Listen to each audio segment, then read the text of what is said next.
What's up, guys? Welcome to the Peer Review Podcast. My name is Caleb Davis, and I have notes. Before we get started, I've got a quick update for you guys about the podcast moving forward that I wanted to kind of share. First off, again, I want to thank you all for your continued support and engagement. It means the world to me. I really enjoyed doing this, and I hope to continue with everything moving forward. But some of you may have noticed that Brett has recently stepped away from the podcast, and I just want to say he's focusing on other opportunities right now, and I'm excited for what's ahead of him. As things kind of shift forward, it's going to be more of just me as an individual running the podcast, which I'm super grateful for everything that he brought to the show. And I know we all appreciate all of his insight and energy. And I want to make it clear that's my boy. It's no hard feelings. He just had a lot going on, had to step away for a bit. Completely understood. But as things move forward and kind of looking ahead, I want to shift the focus of the podcast and its entirety onto more basketball, specifically the NBA. Basketball has always been a passion of mine. I kind of stated that as we started the podcast and kind of brought things in, and I'm just excited to kind of dive deeper into the league, break down games, be able to provide more of an analysis of teams, players, and like big storylines going on. I want to mention though, I'm still gonna keep up with like the Lions and Michigan State. Probably not Michigan, but and just keep up with them. But the majority of my content moving forward will go as stated. Again, I want to thank you guys for sticking with me through the transition, and I just can't wait to keep growing with you guys and bringing more basketball content moving forward. Today's gonna kind of be a lighter episode because it's a Saturday. There's not much going on right now. There weren't any good games really on Friday either. I just want to talk about a new schedule that I'm implementing moving forward. And then after that, that's out the way, I want to talk about some current trade rumors because it is trade season right now in the NBA. And there's a lot of big names that have kind of hit the market as of late. So I just kind of want to provide some information and some background on a lot of the deals and how they will or will not go down. So for starters, moving forward, I've already been pretty consistent with recording on Mondays, but my goal is to post on Mondays, Wednesdays, and Fridays. And then Tuesdays, Thursdays, weekends, if I have free time or if there's like a big news or big game, something big going on, I'll hop on and record for that a little bit. But as things move forward, Mondays are kind of going to be like a weekend recap. So I'm just going to talk about games that took place over the weekend, standout games, big performances, key stats, things like that, big moments, and then just previewing the games moving forward into the week. So, and then as I move forward to Wednesday, that's going to be more of a midweek analysis. So I'll touch on a game or two, break them down a little bit. But this is more where I'm going to focus on specific teams or players. So maybe teams that are on a win streak. If you're on let's say a month from now, the Kings are on a 10-game win streak. Like, I'm going to talk about that. Or if, Curry decides to drop 50 in 5 straight games. Like that's kind of what that coverage and that spotlight is going to be saved for. And then I'll also kind of talk about other storylines during the league. So like the Magic, Jalen Suggs just got injured.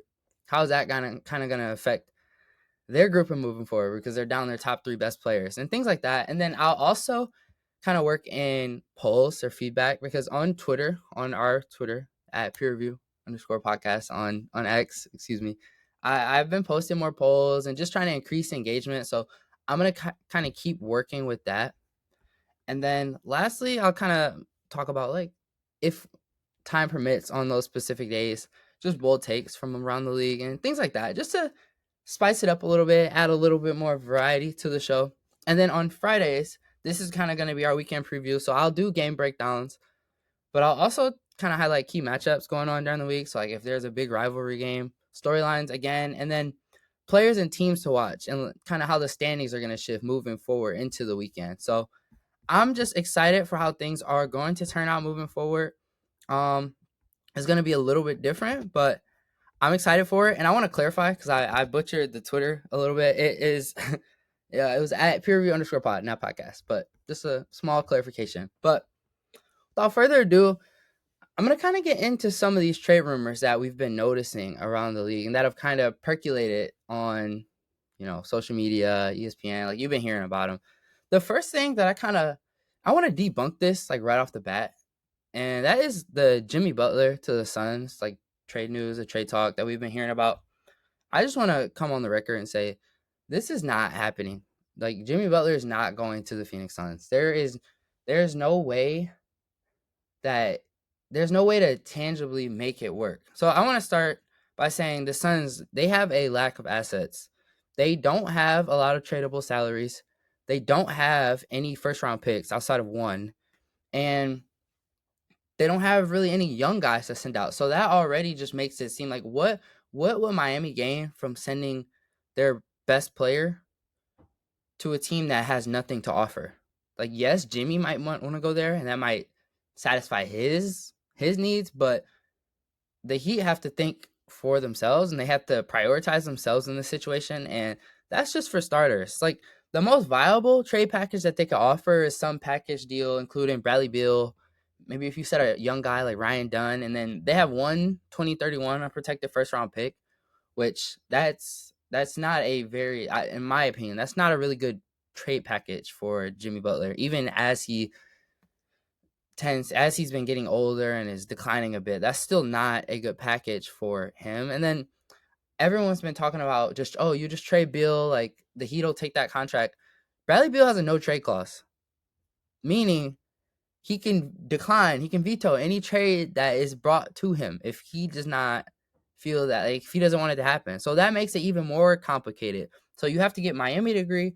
You also have to get Beal to agree, which are two things that are very unlikely. And I just don't think Miami would be willing to take on Bradley Beal's contract due to the financial constraint. I think he has like 3 or 4 more years. It's one of the worst contracts in the league. He's making like $50 million. He's always hurt. And if they wanted to pay an older, more injured player $50 million, they would have just extended Jimmy Butler. I don't think they're going to decide, oh, that's just not the route that they would take. And I feel like people are just glossing over this fact. I'm going to be completely honest.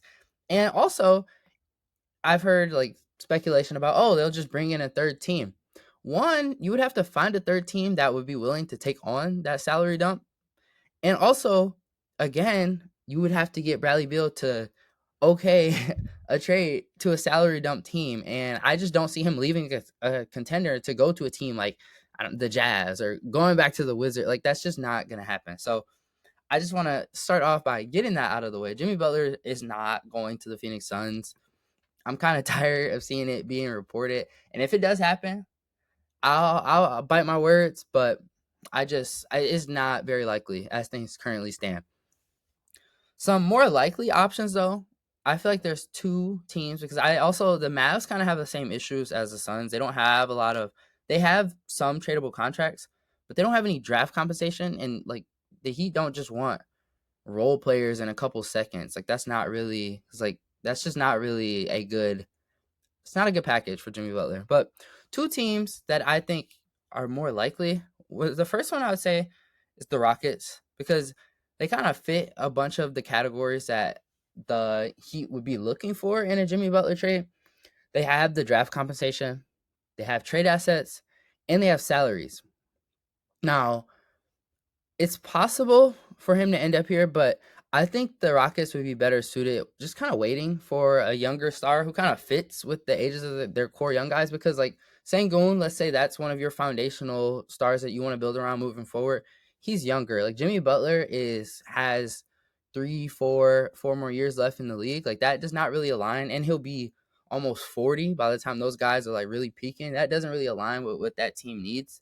And also, under Pat Riley, the Heat have not been very big on just receiving draft compensation, and the Rockets have kind of young players that have upside that they can offer in the trade. That's kind of why I think this is a possible option, but I don't think it's that likely. Now, a more likely option, and just I think a better fit in terms of fitting with the core of players, is the Warriors. They have the draft compensation, they have the trade assets, they have the salaries to make it work.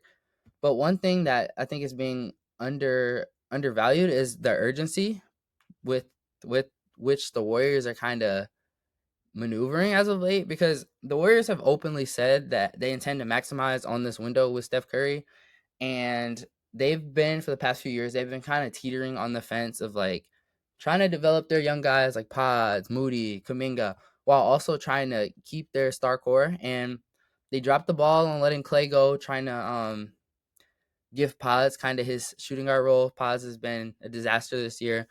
And there was a report that came out a couple days ago that they're kind of more than willing to start trading their young guys. So if they were to make a move and a big swing, I could see this happening. The one thing I'm kind of skeptical about is their cap space, because the Warriors don't really have the salary flexibility to be able to pay Jimmy that $50 max extension that he wants. So I don't really know how that works out if he takes a pay cut. But on this deal right now, how things are shaking out, if he were to say, like, tell them, yes, I will resign, that's the most likely team for him, in my opinion. Now, the next piece of news that I want to talk about is the Nuggets, and they're potentially, like, they've been linked to a bunch of names, like Jordan Poole, Levine, like, all across the league. I saw Vucevic the other day, Valanciunas, like, just random names. I don't know how valid all of them are, but the most likely and the most common one that I've been hearing as of late is them potentially acquiring Zach LaVine. And I just want to say I'm not opposed to this move if they were to make it happen. Zach LaVine, I think, especially this season, he adds a lot of offensive firepower, which, like, the Nuggets have been great this year. Don't get me wrong, but they are lacking in shot creation, and that's one of their biggest. They don't have a lot of shot creation outside of Jokic and Murray, and then they also don't have a lot of ball handling. Like, they brought in Westbrook, but you can only expect so much of him. So I think if they were to trade for LaVine, he would kind of bring a shot creation element and a complement to Jokic and Murray that they just have not had in that entire window with those two, especially with Murray having a down year. Even though he's been playing better as of late, it would just help to bring in a guy like Zach LaVine if you want to try and bolster your offense.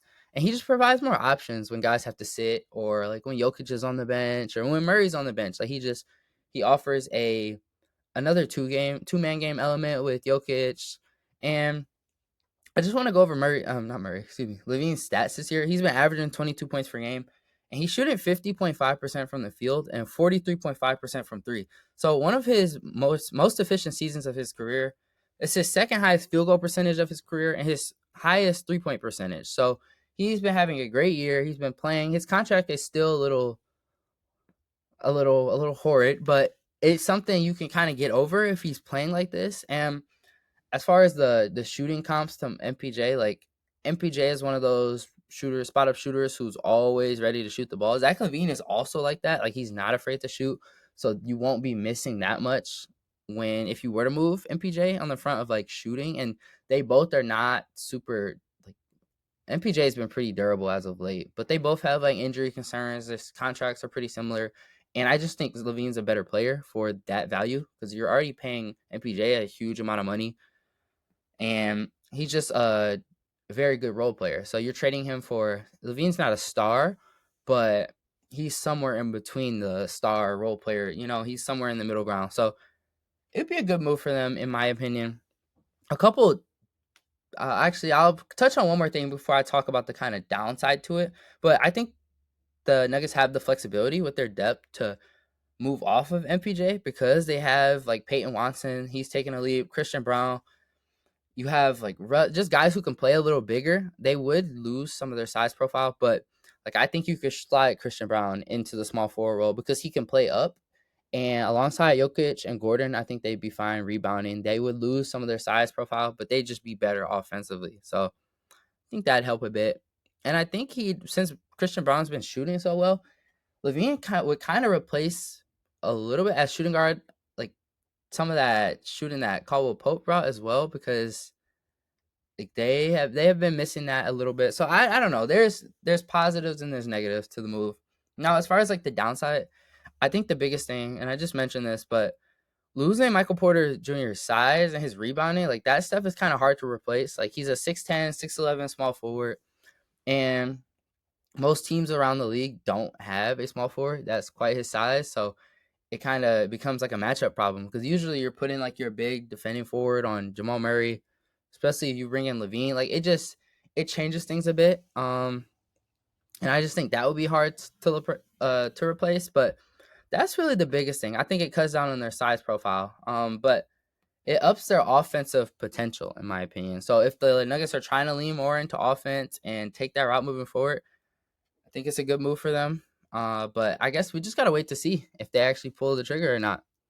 Now, I want to touch on one more potential move, and I just want to say for a disclaimer, I don't think this move would happen this season.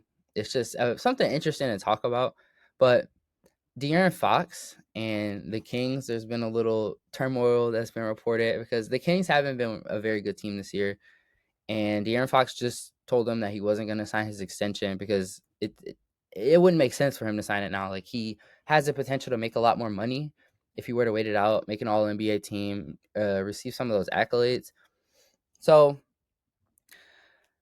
a report came out that kind of like the Spurs are closely monitoring his situation, and I just kind of want to talk about it a bit because I think he would be. I'm going to talk about his fit with the Spurs, but then also some other potential suitors if this Kings De'Aaron Fox situation was to go south.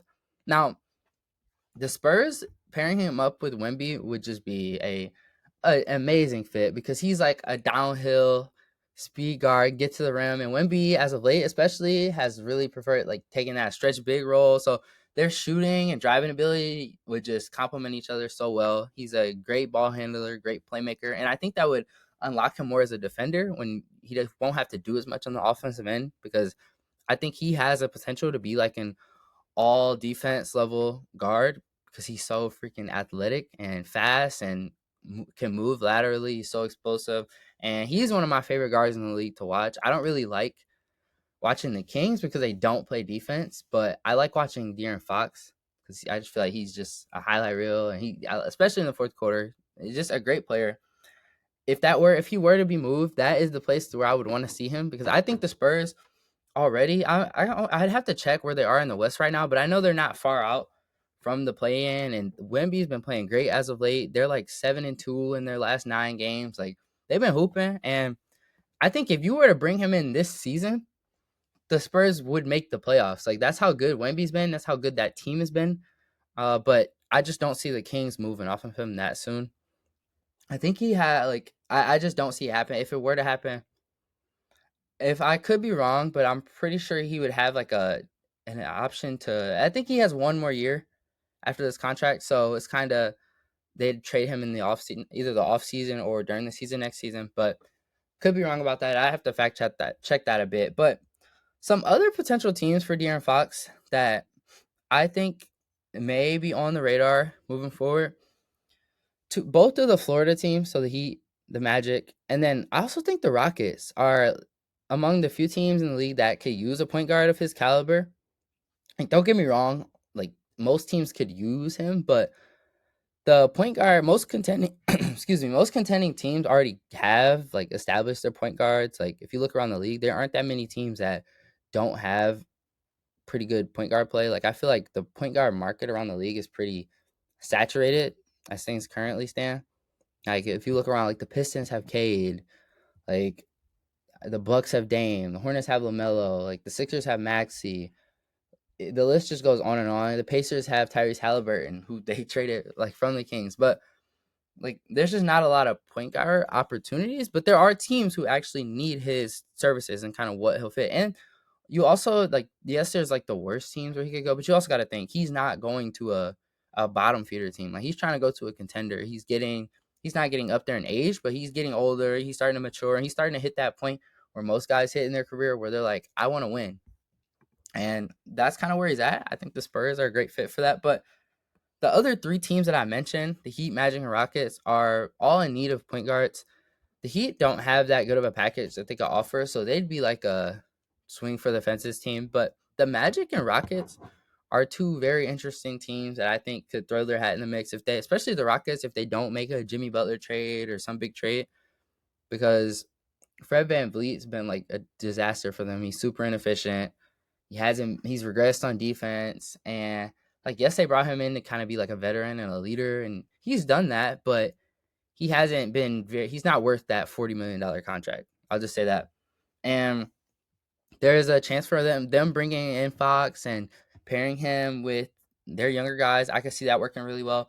And then the Magic, like, they have Jalen Suggs, but I could see them potentially in a De'Aaron Fox trade, like moving Suggs. That could work, or also moving Suggs to the shooting guard position if you found out another way to make things work. But that there's a bunch of different avenues to where a trade like that could take place. But this is just my favorite time of the year. I love trade season. I love when things are starting to like heat up like this. I love seeing player movement. I love when stars are moving around the league. It just makes it's more fun to talk about.